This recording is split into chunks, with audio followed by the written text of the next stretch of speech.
You can see what the issue is, I'm pretty sure by now.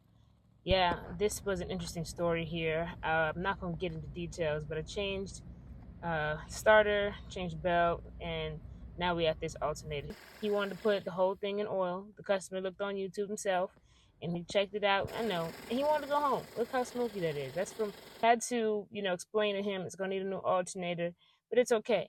He went and got the alternator himself the next day, and this is the old one. So it's the next day I came and took it off. Look at that. Just not even moving. I'm explaining them about it, how it goes.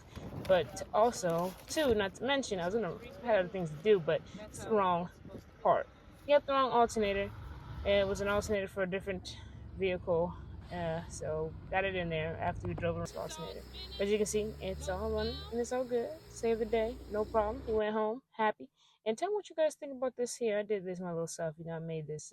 Let me know what you think.